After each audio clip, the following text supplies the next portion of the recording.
Good afternoon, Year 4. So here we are again then, but I am going to be teaching you your art lessons on a Monday afternoon for the next few weeks whilst we are in a lockdown. Now it's a little bit of an exciting art unit. It's linked to our topic of dragons, and hopefully by the end of the next few weeks we will have created a dragon's eye, either out of possibly clay or out of Play-Doh. You might have painted it, you might have drawn it, you might have paper mache'd it. We're going to have to be a little bit flexible with what we use and what we have at home in order to make it work. But we're going to start today then by being artists and starting to look at eyes in general. So you're going to have to imagine today, use your imagining skills in order to get through today's lesson. So if you can grab yourselves a piece of plain paper and a pencil and felt tip pens or coloured pencils, they'd be really helpful. So today then is the 11th of January 2021 and we're looking at exploring different artists. So this is a bit of a quick starter challenge. Can you have a go at quickly drawing someone else's eye in your family? Now, some of your parents may be working, so you might not be able to go and grab them to use them. You might be able to borrow a brother or sister to draw their eye. If not, have a go at copying possibly a photo, or take a photo of someone in your house in order to do their eye. So I have then gone and taken a photo of my daughter Esme so that I can zoom in on her eyes in order to be able to draw her eyes for this art lesson. Okay, so you could do something similar. So have a go, pause the video and have a go at drawing someone's eye. Really quick, take no more than 5 minutes and then pause and then come back and join me. Now, how did you find that then? Was it easy? Was it hard? I found it really tricky in order to draw Esme's eye to look like Esme's eye. Okay. What did you find easy? Did you find the shape of it easy? Did you find drawing the detail of it easy? I found doing the eyelashes really tricky because every time I tried to do the eyelashes it covered Esme's pupil up, which made it really tricky. Okay. What did you notice about your partner's eyes? Did you notice the colour? Now Esme's eyes are brown, but when you zoom in you can see all different shades of brown and even a slight hint of green and blue around the edges. Okay, have a think about them. What other flecks of colour could you see? Now, throughout history then, there's been lots of famous artists who have used different approaches and techniques to study eyes. Okay, some of them more realistic than others, but today we're going to explore 4 different artists. Okay, so Rene Magritte then was a Belgian surrealist artist and he was born in 1998 and he sadly died in 1967. Now a surrealist artist doesn't actually paint what you can really see. They paint from their imaginations, from their thoughts, from their soul. And he was famous then in 1928 for a famous painting called The False Mirror, and this is where he has portrayed an eye. And you can see that his eye is not realistic. He's got clouds in the background of his eye, okay?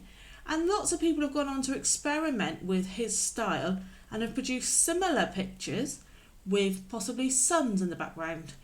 I've seen one where they've done like the ocean with a boat in it, okay? So that's a surrealist artist. Then there's Margaret Keane then, and she's a famous American artist and she was born in 1927 and she is still alive today. Okay, now she's famous for creating big-eyed waves. Okay, and she usually paints women, animal and children. Okay, but if you look at her pictures, she has got an ordinary size proportioned head of her children in these pictures, but their eyes are overly large. Okay, and they look quite deep and meaningful. Okay. And if you look at the two with, say, the dark eyes, they look really dark, quite menacing. You can't see a lot of light within her pictures. Now, she mainly used paints. So later on, you could always, if you have paints to hand, possibly have a go at painting hers rather than colouring it. Another artisan that you will have heard of is Picasso. Now, he was born in Spain in 1881 and he sadly died at the age of 91 though in 1973. Now, he is someone else who is famous for Surrealism and Cubism art movement. Now, his is very cartoony and colourful, and those eyes look nowhere near like a real eye, but they are very effective. So you can see the shape of different people's eyes. He's used quite straight lines and bold colours in order to portray his picture of an eye. Now, Jose Vegara then, well, he's only 19 and he's from Texas, and he uses coloured pencils in order to draw hyper-realistic eyes. Okay, so he tries to make them as realistic as possible. So you can see he's drawing that, and now I found this one by far the trickiest when I was doing mine. Okay, so I really had to look at the shape of the eye, think about where the colours are, where the light comes in, to try and make it as realistic as possible. So, your task then for today is to choose one of the artist's style, or possibly all of them. Now, I've had a go at all four, but you might not just wish to choose one of them, and have a go at sketching the person's eye you had already taken a photo of or already looked at today, in order to present a piece of work to your teacher later on today in the style of one of these artists. Now, you won't necessarily have your sketchbooks obviously at home, but you can just do it on some plain paper. You might want to have a go at trialling a few different ideas on scrap paper first. But then when you go to do your final one, make it nice and clear. Make sure you write the artist on there so that your teacher, when they receive it, know whose style you are trying to do a representation of, and have a go. Now, here's mine, and as I said, I've done all four of mine. Let's go down here to the visualiser a minute. So, here's mine. So I decided to, in Rene Magritte's one, to include a sunshine coming in from the side of the eye, with some fluffy clouds and the blue and then the very black pupil. But I've tried to keep Esme's shape of her eye here. Let's get the photo of Esme's eye up again so you can see it. So here was Esme's eye. So I've tried to keep as best as I can the shape of Esme's eye. Okay, her eye is quite small and narrow, but it's quite wide going across.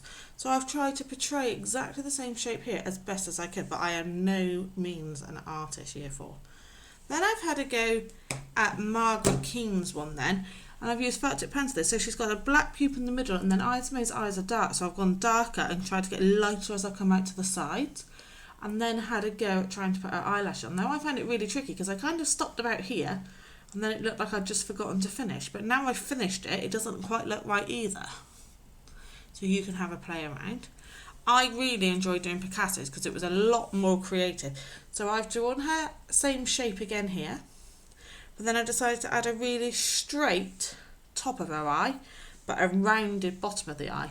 And in a lot of Picasso's pictures of eyes, he tends to just choose part of the eyelashes to do. So I chose to do the eyelashes over on the corner here, because Esme's eyelashes, when you have a look, let's go to the other eye, the one I copied, here we go. Wait for the visualiser to zoom in on her. There we go. You can see she's got lots of eyelashes on this side, opposed to further around on her eye. So I decided for my Picasso one to do them coming where they're more prominent. Now, Esme's favourite colour is purple, so I chose to do the background of her eye in purple. So you could possibly choose to do yours in colours that represent the person's eye you have done. And then my last one then, Jose Vegara's one, as realistic as I could. So I've tried to copy the shape. I've tried my hardest to get more eyelashes flicking over here on the edge of her eye, opposed to in the middle of her eye. I've included the bit here in the corner that when you look closely at a photo isn't just white. And if I lift it up so you can see it a little bit more detailed, I have tried to put some veins in the white part of her eye as well, okay, to try and make it as realistic as possible. Now, that is your challenge for today. Now we are really looking forward to seeing all your pieces of work. Now we can't quite do the musical chair part that we would have done if we were in class, but what I will do is wait for some of the pictures to come back and include some of them on the smartboard videos across, not necessarily next week, but over the next few weeks, so you get to see some different people's artwork, so you can compare them to your own and you can start to think about what you like about them and how we can improve them. Okay, so that is today's challenge. Have a go on a piece of white paper of portraying someone in your house's eye in the style of one of these 4 artists, and then once you've done it, don't forget, get your parents to take a photo of it and send it on Teams to your class teacher on the chat feed so that we can save your work in your folder online so we can see all the work you have done over the time we're not in school. Hope you have a good rest of the afternoon, Year 4, and enjoy today's art. Thank you.